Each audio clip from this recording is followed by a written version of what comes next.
Eu acho que nós vamos ter problema agora de vender imóveis, porque vai ter pouca oferta e acho que fica a dica principalmente para os corretores que precisam ser consultores para os seus clientes.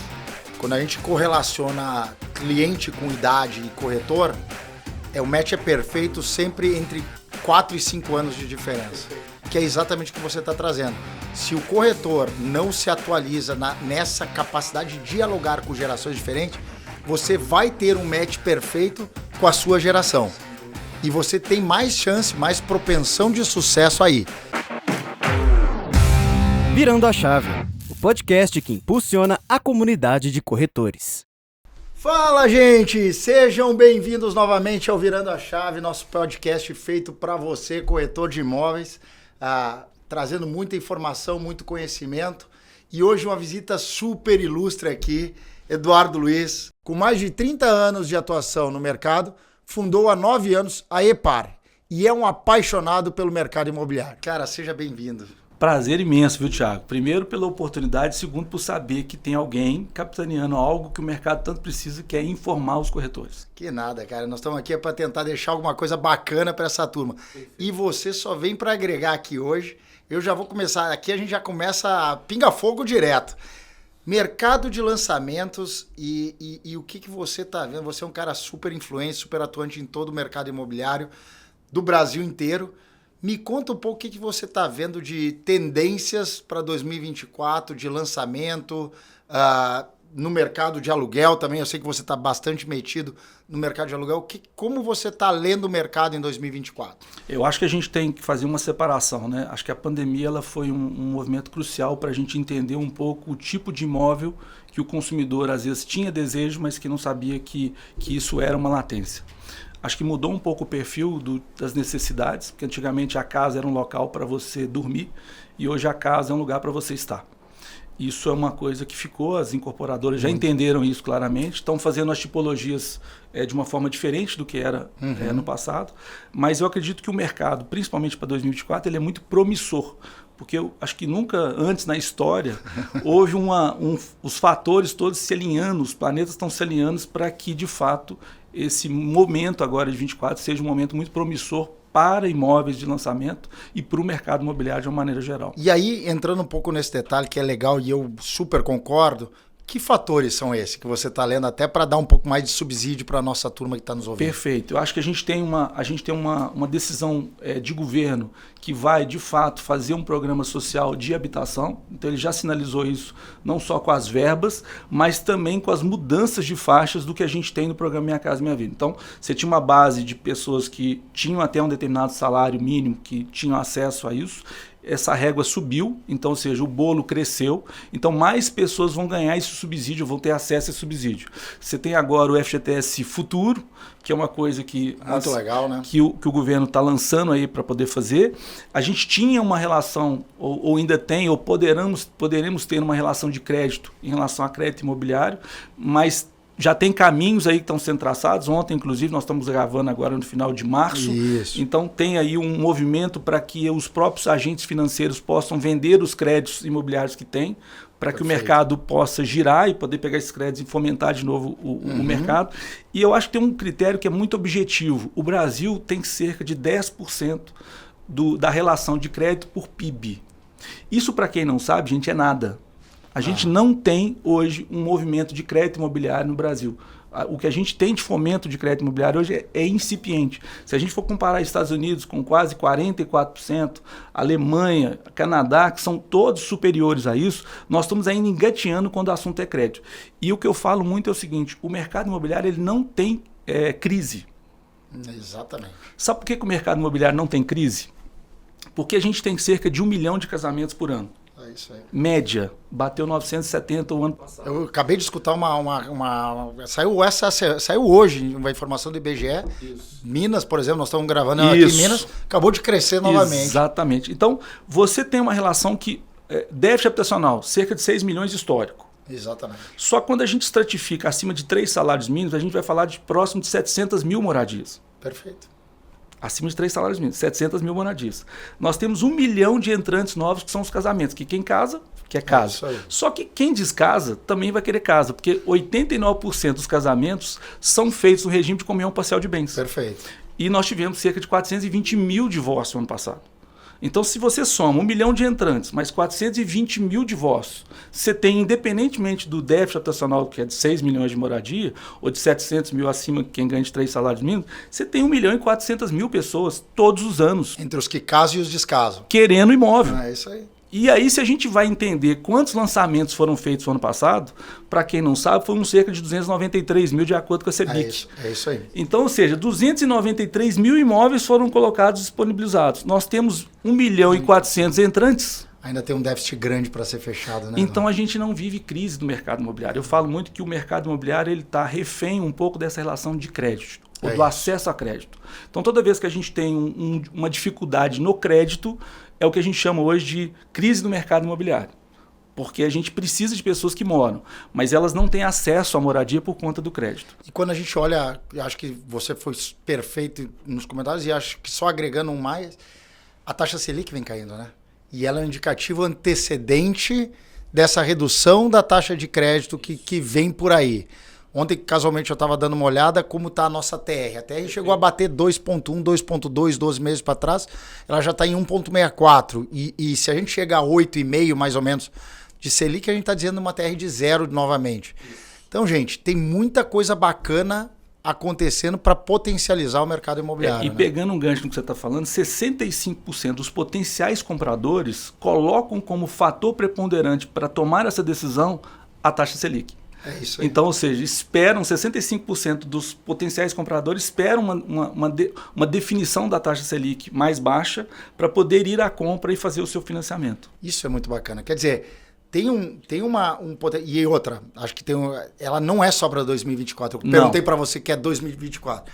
Mas acho que a tendência está apontando aqui é 24, Sim. 25, 20, pelo menos olhando um horizonte de 3 anos, ela deve perdurar para que esse mercado imobiliário seja muito forte nesses anos. Né? Eu acredito nisso por um motivo simples. A gente tinha um baixo volume de estoque. É isso. Então a gente saindo da pandemia, a gente não tinha muitas ofertas, né? E você sabe melhor do que eu que para desenvolver um empreendimento imobiliário você tem um deadline ali de no mínimo 6 meses, que são 1 ano, dependendo do tipologia de terreno, a forma como isso é adquirido. Então, ou seja, repor esse estoque hoje ele é fundamental. E como tem uma demanda que está reprimida e que está reprimida em função do acesso ao crédito, e quando o crédito tem essa disponibilidade, eu acho que nós vamos ter problema agora de vender imóveis, porque vai ter pouca oferta, e acho que fica a dica principalmente para os corretores que precisam ser consultores para os seus clientes. E a gente se confunde um pouco nessa relação de corretor, e a gente está falando um pouco para essa audiência que é de corretor, dizer para você o seguinte, foi feita uma pesquisa pela Booz Allen e 74% dos consumidores da geração millennium, que é aqueles que vão até 38 anos, né, 27 a 38 anos, eles desejam ter um conselheiro confiado quando o assunto é imóvel. Então, corretor, você não pode ser visto como alguém que vende algo. Você tem que ser alguém que aconselha alguém. Ele tem que sentir segurança em você. E isso, quando acontece, primeiro se compra o corretor, depois compra-se a consultora e depois compra-se o imóvel. Então, a gente tem que instrumentalizar esse cliente com informação. Igual que a informação. Se a taxa Selic está dando sinais que vai baixar, e se a gente está falando que o mercado ainda não tem oferta suficiente para todos que desejam, o que vai acontecer com os preços dos imóveis? Subir. Então, cabe a vocês orientarem os clientes de vocês de que isso vai acontecer. E a oportunização está agora. É isso aí. E dá esse senso de urgência que você está trazendo aqui, né? Então, acho que o ponto legal que você trouxe, e esse foi papo, acho que é papo de recorrente aqui nessa mesa, é a importância do corretor. Em todas as pesquisas que a gente tem, a gente acabou de entregar 500 mil chaves na MRV. Perfeito. E a gente pesquisa muito o que foi importante para essa conquista desses clientes. É 100% de certeza que a primeiro gatilho que ajudou foi a competência do corretor. Total. Onde o corretor entra muito bem, não tenho dúvida. Além disso, a gente quando faz a pesquisa com quem não compra, o gatilho também é o corretor. Próprio. É o corretor que não passou essa confiança, não conseguiu trazer a informação precisa no momento certo, ou que não escutou da forma correta o que aquele cliente queria. Então, o que você está reforçando para essa turma é o seu papel na transação imobiliária é fundamental. Ele é fundamental. E uma coisa que vocês têm que atentar, e que eu falo muito aqui para o mercado, é o seguinte: a gente tem que parar de tratar os desiguais de forma igual. A gente está vivendo uma mudança de era, uma mudança de geração. Aí depois cabe aí um podcast só sobre isso. Mas o fato é, você tem o Baby Boomer, você tem a geração X, a geração Milênio e a geração Z que está chegando. Não dá para o corretor e para o agente imobiliário tratar todos da mesma forma, porque são necessidades diferentes. O Baby Boomer quer segurança, quer família. O geração X, ele quer uma relação mais próxima. O geração Milênio, ele quer a tecnologia. Então, você enquanto agente, você precisa entender para poder atender. Porque senão, do contrário, o script comercial ou o seu background de informação vai ficar restrito ao geracional. Às vezes você é um cara que tem 50 anos, você pode se relacionar com algum pseudo-comprador de 50 anos, mas talvez você não consiga se relacionar com um comprador de 30. É isso aí. E esse é o cuidado, a dica que fica para vocês entenderem as necessidades desses clientes como conselheiros, para que vocês possam informar e dar segurança para eles. E essa trazendo, eu já comentei aqui outra vez, quando a gente correlaciona cliente com idade e corretor, o match é perfeito sempre entre 4 e 5 anos de diferença. Perfeito. Que é exatamente o que você está trazendo. Se o corretor não se atualiza nessa capacidade de dialogar com gerações diferentes, você vai ter um match perfeito com a sua geração. Sem dúvida. E você tem mais chance, mais propensão de sucesso aí.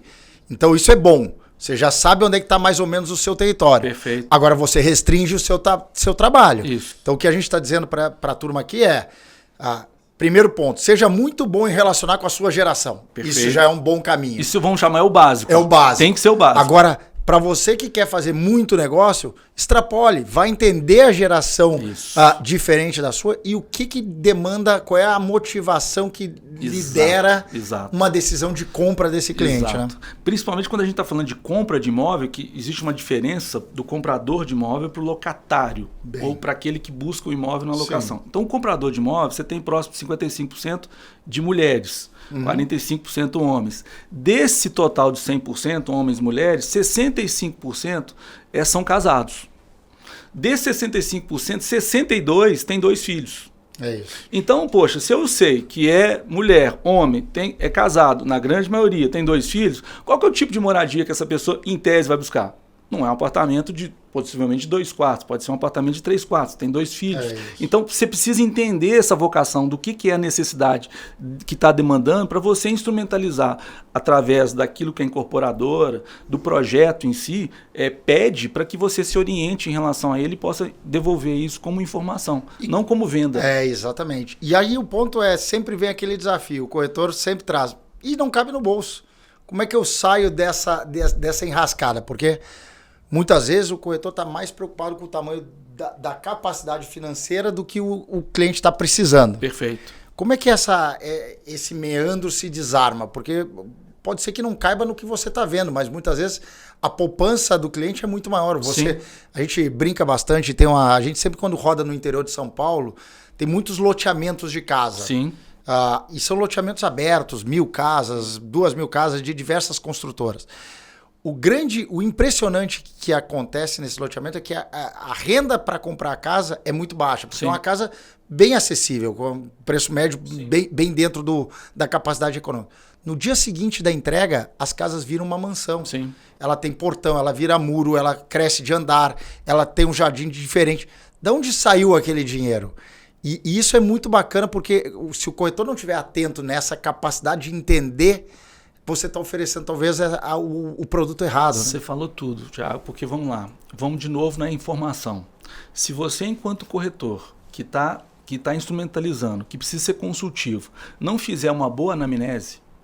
O que é uma anamnese? Calma. E a anamnese, essa palavra ela vem dos médicos, que na verdade é estratificar o seu pregresso, o seu contexto em relação àquilo que você está vivenciando. Então uma boa anamnese são boas perguntas. Então se você souber fazer as boas perguntas, porque muitas vezes ele não vai te falar, por exemplo, de forma objetiva, quanto que ele ganha. Mas ele vai falar, por exemplo, aonde ele trabalha.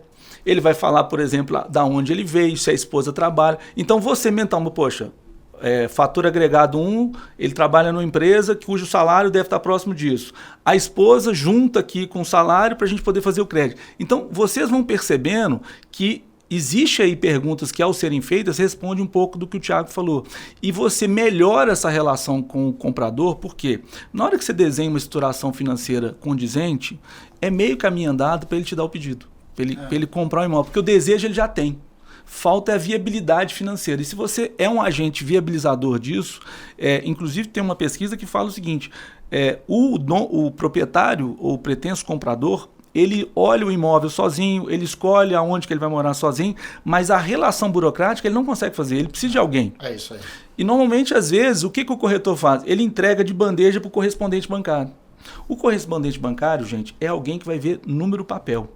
Não é alguém que tem sensibilidade. Então, cabe a você, enquanto instrumentador dessa relação, inclusive passar essa sensibilidade para o correspondente bancário. Porque senão, do contrário, volta uma coisa fria e que muitas vezes não corresponde ao anseio. Então, ele quer uma casa de 700 mil, mas pode ser que o crédito dele veja de 300. É isso aí. E aí você frustra uma relação ao invés de você ter ali uma relação propositiva. Acho que essa dupla tem que rodar muito em sintonia, né? Corretor e correspondente. Sem dúvida. Justamente para que não perca o encantamento. Sim. Mas vou dar uma mudada aqui radical na nosso ponto, não tão radical, mas a gente falou um pouco sobre todo o contexto positivo do mercado de lançamentos do mercado imobiliário agora e essa enxurrada de coisas bacanas que estão apontando. E o investidor?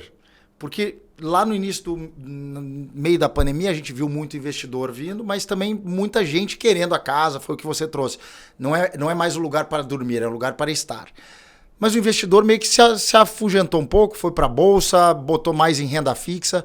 Será que está no momento do investidor voltar? Ele está olhando já para o imóvel como uma alternativa mais forte de investimento? Eu vou falar uma coisa aqui que talvez não vai agradar a muitos, mas o fato é o seguinte, o investidor muitas vezes ele fica refém de marés que vão e vêm e de acordo com aquilo que muitas das vezes o próprio mercado impõe a ele. Isso. Então, quando a gente fala de renda fixa, a taxa Selic subiu, então eu vou dormir em berço esplêndido, deixo meu dinheiro rendendo, está tudo certo. Isso. Só que vocês esquecem que existe uma relação hoje no imóvel que ninguém às vezes faz a conta dela no papel, que é a valorização desse imóvel.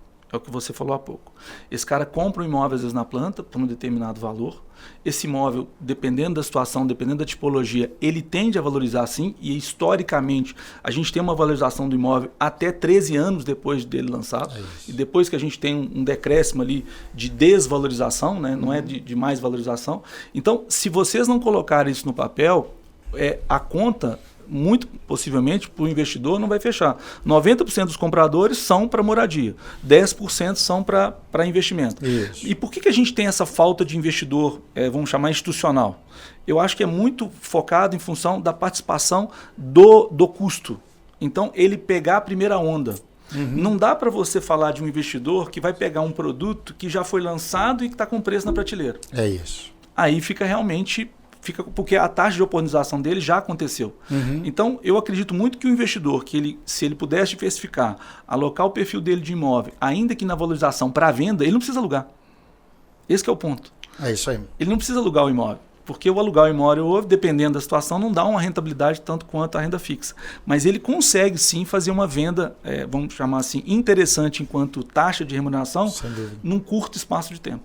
Porque hoje a gente já não tem mais aquele problema que a gente chegou a ter no início da pandemia, no meio da pandemia, de insumo, onde as obras estavam demorando tanto. Então agora a velocidade de obra está muito mais acelerada. Então para o investidor até que entrou nessa primeira onda que você está trazendo até no pré-lançamento, é muito fácil em 2, 3 anos ele tá apurando um ganho e financeiramente para ele é barato, porque claro. ele vai pagar no custo da obra e ele só vai ter que arcar depois quando a obra é entregue. Então, se você colocar o fluxo financeiro dele, é um fluxo financeiro que ele tendo o recurso é muito mais econômico do que ele pegar o dinheiro agora 100% e aplicar na renda fixa. Na renda fixa, sem dúvida. Acho que esse é um potencial. E outra, a perda, muitas vezes o investidor diz assim, mas eu tenho risco de perda do imóvel.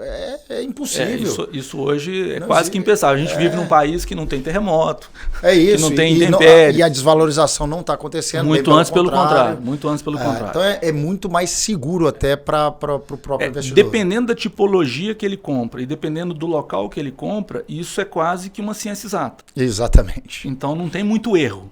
O difícil é quando ele vai comprar fora dessa questão, que às vezes é uma tipologia que não está muito demandada, num local que muitas vezes não é demandado, então aí ele vai ficar com o imóvel um pouco mais dentro da carteira dele. E aí a minha pergunta, ficando aqui no investidor, é como atrair esse investidor para esse pré-lançamento? Você tem visto alguma coisa bacana sendo feita por aí? Eu acho que o que falta também é informar. Sabe? Não dá para pegar uma tabela e falar assim, ó, custa 100, vai valorizar para 110 e o ano que vem vai dar 120. É isso. Gente, acabou essa página de que você... Primeiro que não tem ninguém mais aqui bobo nessa relação. Né? Então acho que a gente tem que informar, instrumentalizar o investidor dizendo o seguinte, olha o que está acontecendo. Olha os ciclos que vem acontecendo. A gente vai surfar de novo uma onda. Você está preparado para ela? Então, se ele é um investidor de fato e os sinais estão sendo dados ali quase com holofotes, isso é um sinalizador, como você falou, eu acho que sim, um ciclo virtuoso que a gente vem para 24, 25 e quiçá 26, porque eu acho que essa questão do estoque, ele tende a ser delongado por mais tempo, até por conta da incorporação, que você não constrói um prédio hoje, você demora 12, 18, 24 meses para poder entregar determinadas unidades, então eu acho que esse ciclo ele vem virtuoso. Então o investidor, ele precisa olhar para o imóvel sim, é uma característica dele, e acho que quando ele tem essa oportunização lá na entrada, até para locação vira um bom negócio. Ele diversifica, ele tem potencial de diversificação aqui. Que legal. Quando a gente olha esse corretor, e aqui a gente, acho que nós dois, pelo que a gente conversou um pouco, somos apaixonados pela informação e educação. E eu sempre procuro perguntar, como você está vendo o corretor buscar informação? Claro que podcasts como esse são alternativas, são a todo nível de cultura, mas aonde você está vendo corretores bem-sucedidos buscar o seu conhecimento, buscar informação, tentar conectar de certa forma para ter ainda mais sucesso? Eu acho que a minha opinião, eu acho que deveria partir primeiro de quem faz o mercado. Porque as construtoras, as incorporadoras precisam ser agentes transformadores nessa relação. E muitas das vezes, quem ocupa esse espaço acaba sendo a própria imobiliária ou até um agente terceiro de lançamento, alguém que cuida um pouco dessa relação. Então, a gente tem eventos que o mercado imobiliário fomenta, que faz, mas eu acho que falta muito, Thiago, a gente trazer esse corretor para dentro de um evento, para dentro de uma sala e instrumentalizar ele de informação. Ele precisa receber a informação daquilo que ele vai trabalhar, do contexto que ele precisa ser mais assertivo nessa relação. Então falta um pouco disso que a gente tanto falou aqui, que a gente gosta, que é dar para ele a informação. E o corretor muitas das vezes, e eu falo aqui talvez com propriedade, o que a gente vê nas imobiliárias, e eu falo isso por onde eu passo no Brasil, tem que tomar-se um cuidado, porque as imobiliárias estão envelhecendo. E envelhecer não é no sentido cronológico da idade. É na forma e na maneira de pensar. E aquilo que deu certo nos últimos 10, 5, 20 anos, não quer dizer que vai dar certo para o ano que vem. É isso. Então, a gente precisa estar aberto, pelo menos para receber a informação. Porque eu não posso bater no peito que eu sou o melhor lançador, que eu sou o melhor corretor, porque amanhã vai chegar um terceiro, vai chegar um quarto, e vai fazer isso com muito mais primazia do que eu estou fazendo. Então, essa relação de...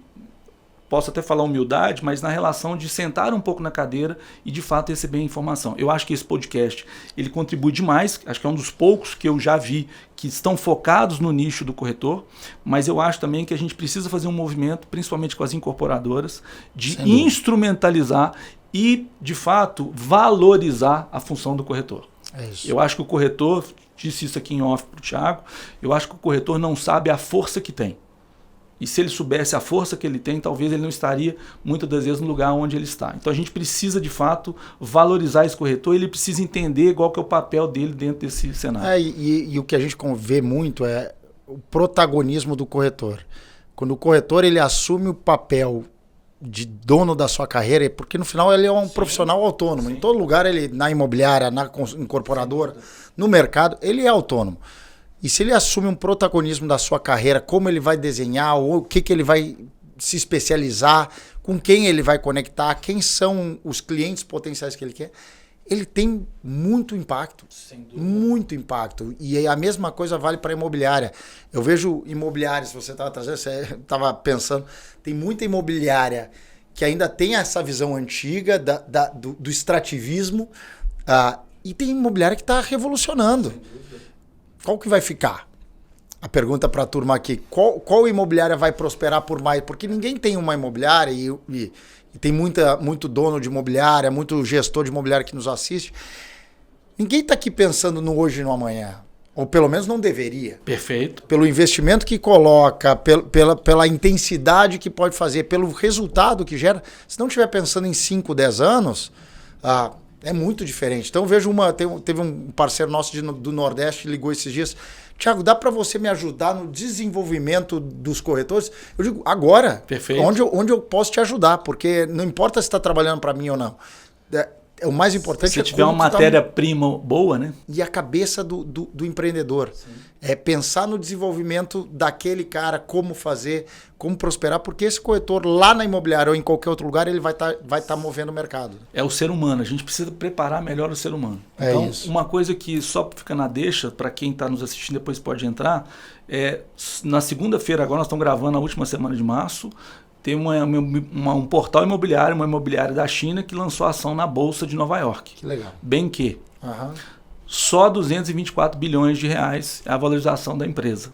Então, o que eu quero deixar o recado para você é o seguinte, às vezes você está achando que o seu concorrente, que o seu corretor, que a sua imobiliária vizinha é que vão, teoricamente, ser aqueles que você tem que vencer. Esqueçam. O buraco é muito mais embaixo e se vocês não estiverem abertos para o que está acontecendo no mundo e o que pode acontecer de transformação no nosso quintal, pode ser que vocês sejam pegos de calça curta. Até porque é um mercado que tem barreira para a construção. Sim. A construção é mais difícil, é mais localizada. Sem dúvida. Mas o mercado de venda de imóveis, de aluguel de imóveis, ele está aí. A gente viu uma série de startups entrando, tentando provocar a disrupção. Isso. E alguma coisa vai mudar. Né? E até pegando um gancho, tentaram inclusive tirar os corretores da mesa. É isso. E olha o que aconteceu. E por isso que eu falo que vocês são muito mais do que vocês acham que são. Tentaram fazer isso. E não existe relação imobiliária sem ter o agente imobiliário, gente. Não tem. Porque é uma compra emocional. É diferente de eu ligar para um iFood, de eu ligar para alguém... chamar um Uber. Comprar um copo aqui, que eu tangibilizo ele. A relação do imóvel é uma relação 100% emocional. É uma expectativa. E se você não tiver esse relacionamento com o humano... É isso. Não dá para colocar um bot para atender um pseudo comprador de imóvel. Não. Você pode até fazer filtros, enfim, isso. Mas tem que ter a relação humana. Então eu acredito muito no profissional. Eu acho que vocês precisam ser instrumentalizados e é o que eu falei com o Thiago.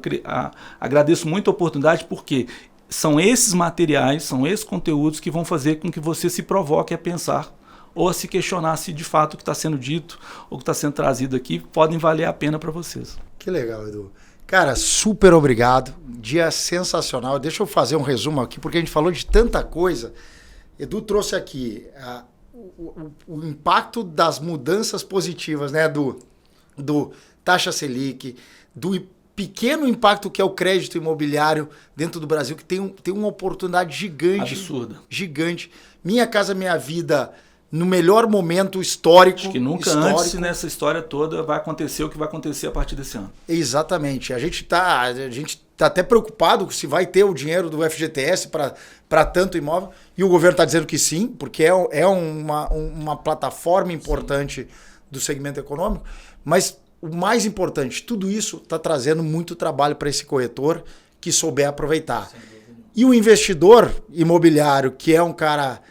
que está aí de vez em quando tradando para renda fixa, bolsa, enfim, buscando estabilidade, talvez esse é o momento, porque tem uma oportunização aí. Vai subir o preço, tem essa tendência, o crédito vai potencializar isso. Quem entrar antes bebe água limpa, né? Quem chegar antes bebe um pouco mais de água limpa. E te agradecer, viu, Thiago? Te agradecer pelo convite e parabenizar por esse espectro que é falar um pouco para o mercado imobiliário, principalmente para o corretor, que é essa pessoa que a gente precisa tanto dele e que a gente precisa tanto empoderá-lo. É você e eu botando um grãozinho de areia cada dia para tentar... Fazendo uma sementinha cada dia. Obrigado, viu? Prazer em conhecê-lo, viu? Um abraço. Virando a Chave é um podcast oferecido por MRV & Co. e está disponível no YouTube e nas principais plataformas de áudio. Siga o podcast no Spotify ou na Amazon. Assine no Apple Podcasts, se inscreva no Google Podcasts ou no YouTube, ou favorite na Deezer. Assim você será notificado sempre que um novo episódio for ao ar. Se você estiver ouvindo no Spotify, deixe a sua avaliação. Foi um prazer ter a sua audiência. Nos vemos no próximo episódio.